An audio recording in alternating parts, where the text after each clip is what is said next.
Engage.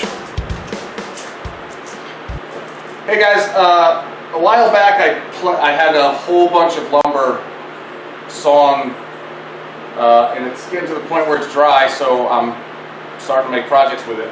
This is a slab of cherry with a crotch on the end of it. I'm going to be making a coffee table for a room that we're, what do you call it, updating, I guess, in the house? I don't know. I wanted to do a live edge thing. I think cherry is going to be good for that. My wife does not like live edge. I mean, at all. She is not going to like this table, so I have to try and make it some kind of happy medium between what I want is the live edge table, because I appreciate the wood and how it looks, and what my wife wants, which is a modern, clean-lined coffee table. Either way, I'm going to win this battle. I'm choosing to win this one. I'm going to make this part about 48 inches the top, and I'm going to 45 the leg, and have that drop down. And I think what I'm going to do is have some, just like a pedestal leg or something on this side to hold up the opposite end. My concern is back and forth wobble and rigidity of this table. I did some test pieces. I just took this 2x and I cut it on a 45 because this is how I want my leg to come down. I put a biscuit in here, and that seemed to give it a little more rigidity, and I think because I have so much glue area here, I think I'm going to be alright, so I'm going to go with it. Hope that I am, and if not, I'll have to put like I'll have to design some type of gusset or wave or something in here to strengthen it up, but I think that I'm just going to start cutting and go with it. Having a slab of wood like this and making that first cut is the scariest thing in the world, at least to me. Because if the first cut's wrong, then everything else is wrong, and I wasted an expensive slab of wood. So, my first task is going to be to run this through on the drum sander. Now, a drum sander is not something that everybody has. I guess if you wanted to, you could try and use a belt sander, just a regular plane or a power planer, but I got to get these things smooth. I started trying to clean up these edges. I don't want this rough look at all, and I know my wife is going to absolutely hate that, so that's not going to happen. So I'm going to try and clean this up. I started out just kind of chiseling away with this paint tool and getting it away. I tried the belt sander, a chisel. I tried all kinds of ways. I don't want to dig too deep of it, and I don't want to take out the natural shape of it, but at the same time I gotta clean it up so it looks good. So I think that I don't know if I should take the bark off and then put it through the drum sander. That's probably what I should do. So let me show you what I was doing with that. I just had the mallet, I'll make sure that you guys can see this, and I was just going through and just cleaning off all this chunky bark.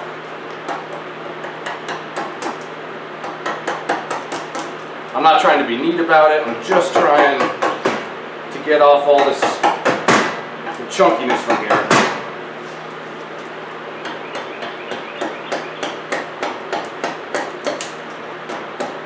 Really, I'm more scared about digging in too deep than anything else. So I'm just going to keep chiseling away at this. I got to do both sides and the little U, so I'll come back and I'll show you my progress, and then we'll move on to that drum sander. Okay, so I just got finished with the first side, and this is what I've come up with. This is exactly what I was looking for. I used the chisel to scrape out the bulk of it, and then I used a random orbit sander with 60 grit paper just to do the rest of it. And obviously I'll go back over this with the other grits of sandpaper, but this is what I was looking for. Now it's on to the other side. I got the wife coming out to see what she thinks of my idea for a table. She's against live edge, so we're going to see her reaction, but she doesn't know we're recording. So this is the plan. Okay.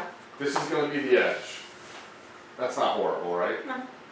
And then I'm going to cut it here, and I'm going to make it like this on this side. And then I think I'm just going to make a couple of posts on this side. Okay. So you're not going to hate it? It doesn't matter. You're making a stupid coffee table. Yeah, but what'd you have me do? You just want the straight piece of wood? No. I think this is going to look cooler, no? I thought you were going to make a surfboard. A Yeah, surfboard? that's fine. Why would I make a surfboard? Where'd you get an idea for a surfboard? Oh, I thought that was one of the ideas. I don't know. I mean, that's a good idea for a coffee table, I know. but I'm not going to make that. No. Then make that. Make your crotch wood.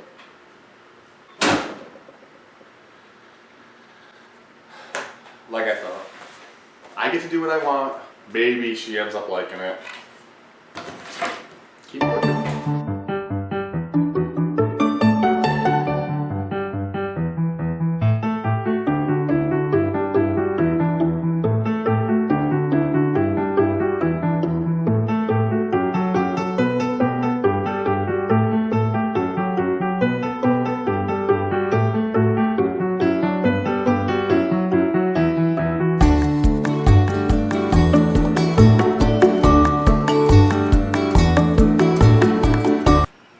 Okay, I'm going to do a test cut at a 45-degree angle on this with the track saw. I'm really hoping this works out because I don't want to waste this piece of wood.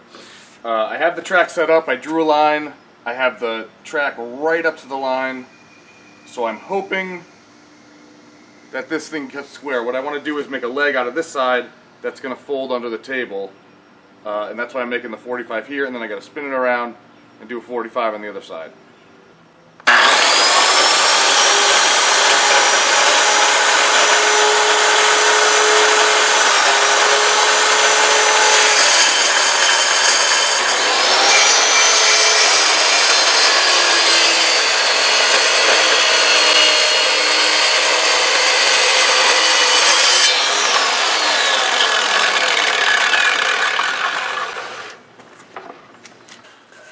So because that saw blade didn't cut all the way through, I have this lip here for where the blade didn't fully penetrate.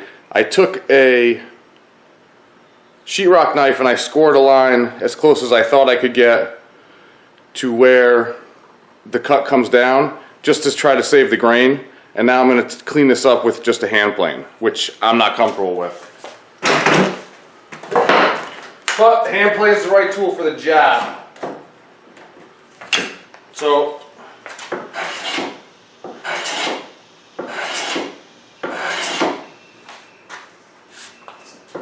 probably the hardest part about this project is that there's no straight reference lines anywhere. So I'm kind of just trying to make it work.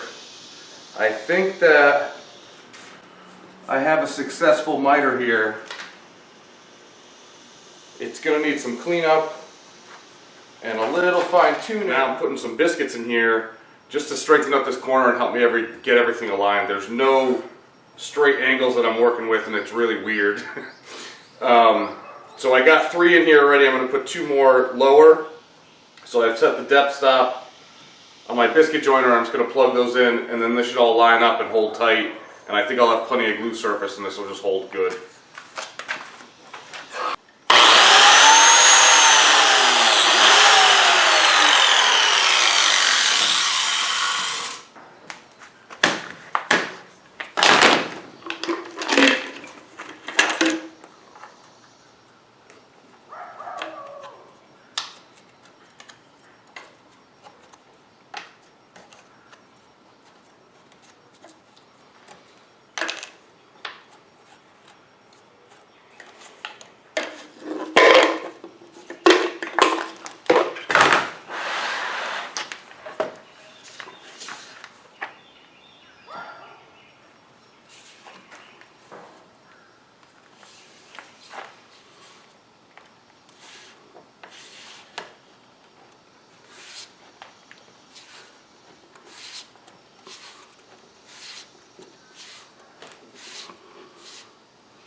Oh, I need a rubber mallet.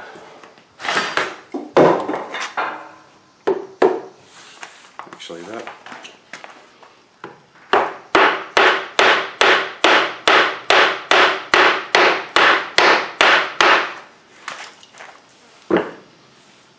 Okay, that joint's really good. I kind of wish I had glue on there already. So what I will do is take this back apart, put some glue on there, and then once it's all glued up, I'll just sand this or shape it down so it lines up better. Because the wood moves all over the place, there's no straight line to line up. But that is going to be good. Problem solved. Alright, I don't think I can get much better than that, so I'm going to leave that for a couple hours, let it dry. So on the other side of this table, I'm going to put some legs, and I think I'm going to turn them on the lathe just because I like to make things more difficult for myself. So I got one of these, I glued 2 pieces of this that I cut off, so it's all the same board. I glued these together to make a thicker leg blank. And what I got here, I squared off the bottom. I want to put a mortise in the tabletop and then have these sit in there. So what I'm going to do is, I got a 1/2 inch and a 3/8 brass setup block, and I'm just going to mark a line here, and that's going to be my bottom. Now because I use these, when I set the depth of the mortise, this is the depth of the mortise, and then everything should line up. So I'm going to do both legs like that, and then the table should be square, and I won't have to do any measuring.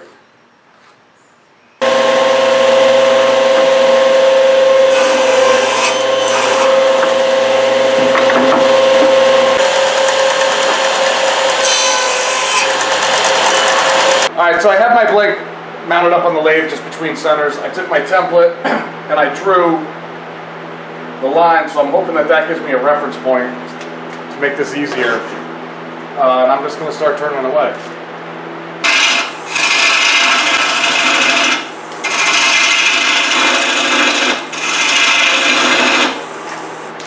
So I got these legs turned. They are pretty identical. I'm happy with them, but the template that I thought I was going to use, that got thrown right out. I started turning the first leg and I slipped with my hand, and that was the end of that. So then I just shaped it, and I used the caliper to get the pertinent points and make a duplicate. So they came out good. Alright, it's time to put those mortises into the table. So I grabbed the legs. I've already done this, but I measured from the leg up, drew a straight line, so now I have something square. And then I made a square line off of that, and then I put these on here exactly where they're going to go. I traced around them with a pencil, and I actually labeled them A and B just in case there's any discrepancies. So now on my router, I've got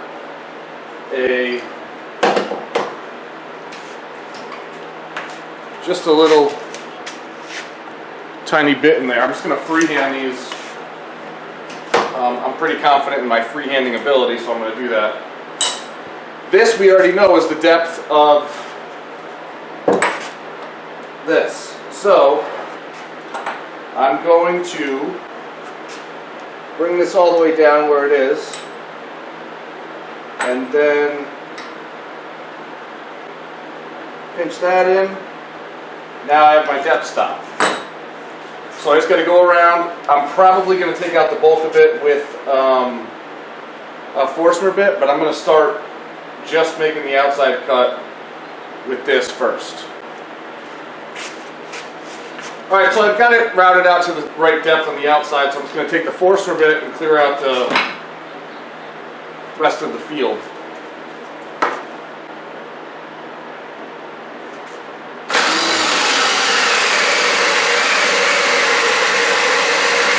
And we clean up the rest with a chisel.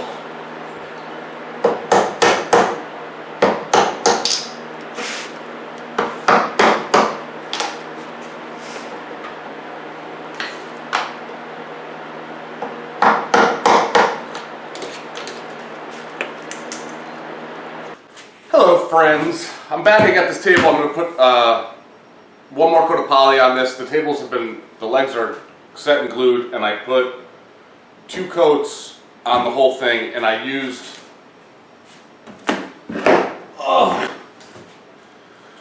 this Varthane triple thick stuff. It's an interior. This is semi-gloss.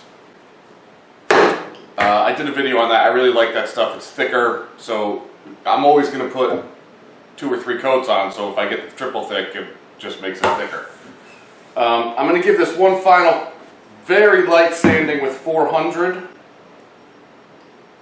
And I usually do that by hand, but I'm going to try using the sander and not put any downward pressure. And then just my last coat.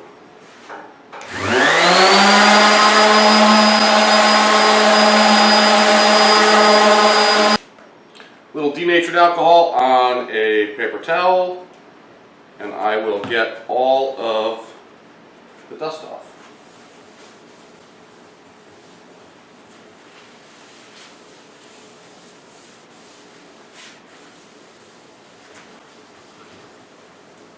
I'm going to put my last coat on.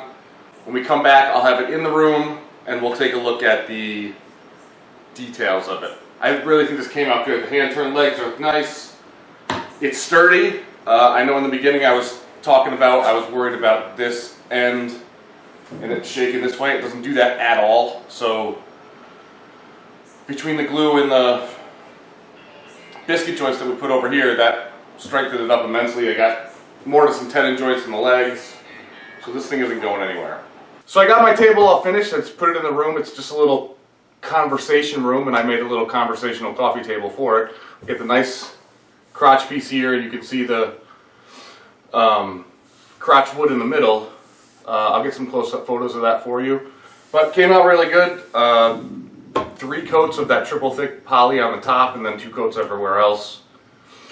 I'm going to show you the other side. We have the crotch here with the legs on this side, and then on the other side we got the nice waterfall edge. So both sides have a distinct piece to them. Let me show you some close-up shots. So that's how the edges turned out where I stripped the bark off. And this corner in here, I sanded this down so that it flowed really good and you couldn't tell that it was a, it looks like it was meant to be like that. The crotch piece here came out really good, same technique with the bark. And the edges, I didn't even clean up all the way on the edges. I just sanded that down and I left them kind of rough. And then the mortise and tenon for the legs.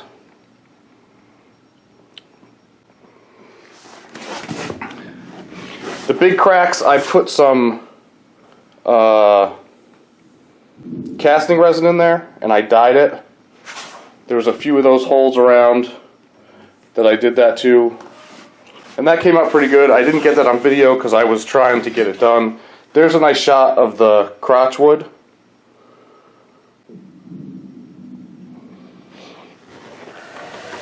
And then here on the other side, this inside corner, I sanded that down so that all the lines lined it up. And there was no right or wrong to sanding it. It was just, don't let it be even.